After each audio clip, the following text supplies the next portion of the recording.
ಉಡಾಯಿಸೋ ಖಾರ ಬಣ್ಣ ರುಚಿಯನ್ನು ನೀಡುತ್ತದೆ. ಆಚಿ ಮೆಣಸಿನ ಪುಡಿ ಚಿಂದಿ ಉಡಾಯಿಸೋ ಖಾರ ಬಣ್ಣ ರುಚಿ. ಮೂಡಾ ನಿವೇಶನ ಹಂಚಿಕೆಯಲ್ಲಿ ಅಕ್ರಮ ಆರೋಪ ಸಿಎಂ ಸಿದ್ದರಾಮಯ್ಯ ಹಾಗೆ ಪತ್ನಿ ಪಾರ್ವತಿಗೆ ಹೈಕೋರ್ಟ್ ಈಗ ನೋಟಿಸ್ ಜಾರಿ ಮಾಡಿದೆ. ಸಿಬಿಐ ತನಿಖೆಗೆ ಕೋರಿ ಸ್ನೇಹಮಯಿ ಕೃಷ್ಣ ಮೇಲ್ಮನವಿಯನ್ನು ಸಲ್ಲಿಸಿದ್ರು. ಹೈಕೋರ್ಟ್ ವಿಭಾಗೀಯ ಪೀಠದಲ್ಲಿ ಮೇಲ್ಮನವಿಯ ವಿಚಾರಣೆ ನಡೆಯಿತು. ಸಿಎಂ ಹಾಗೆ ಅವರ ಪತ್ನಿ ಪಾರ್ವತಿ, ಬೊಮ್ಮಾಯಿದ ಮಲ್ಲಿಕಾರ್ಜುನ ಸ್ವಾಮಿ ಹಾಗೂ ದೇವರಾಜುಗೆ ನೋಟಿಸ್ ನೀಡಲಾಗಿದೆ. ಸಿಬಿಐ, ಕೇಂದ್ರ ಗೃಹ ಇಲಾಖೆ, ಲೋಕಾಯುಕ್ತಕ್ಕೂ ನೋಟಿಸ್ ಹೋಗಿದೆ. ವಿಚಾರಣೆಯನ್ನು ಏಪ್ರಿಲ್ 28ಕ್ಕೆ ಮತ್ತೆ ಮುಂದೂಡಿಕೆಯನ್ನು ಮಾಡಲಾಗಿದೆ. ವಿಭಾಗೀಯ ಪೀಠ ಸಿಬಿಐ ತನಿಖೆಗೆ ನೀಡಲು ನಿರಾಕರಿಸಿತ್ತು. ಏಕಸದಸ್ಯ ಪೀಠ ಅಂದರೆ ಏಕಸದಸ್ಯ ಪೀಠದಲ್ಲಿ ಮೊದಲು ವಿಚಾರಣೆ ನಡೆದಿತ್ತು, ಆಗ ಅವಕಾಶ ಕೊಟ್ಟಿರಲಿಲ್ಲ. ಹೀಗಾಗಿ ವಿಭಾಗೀಯ ಪೀಠಕ್ಕೆ ಸ್ನೇಹಮಯಿ ಕೃಷ್ಣ ಮೇಲ್ಮನವಿಯನ್ನು ಸಲ್ಲಿಸಿದ್ರು. ಮುಂದಿನ ವಿಚಾರಣೆಯಲ್ಲಿ ನಿರ್ಧಾರ ಆಗೋ ಸಾಧ್ಯತೆಗಳಿದ್ದಾವೆ.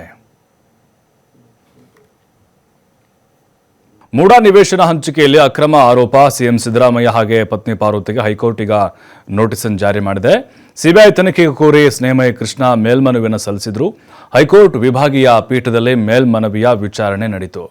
ಸಿಎಂ ಹಾಗೆ ಅವರ ಪತ್ನಿ ಪಾರ್ವತಿ, ಬೊಮ್ಮಾಯಿದ ಮಲ್ಲಿಕಾರ್ಜುನ ಸ್ವಾಮಿ ಹಾಗೂ ದೇವರಾಜುಗೆ ನೋಟಿಸ್ ನೀಡಲಾಗಿದೆ. ಸಿಬಿಐ, ಕೇಂದ್ರ ಗೃಹ ಇಲಾಖೆ, ಲೋಕಾಯುಕ್ತಕ್ಕೂ ನೋಟಿಸ್ ಹೋಗಿದೆ.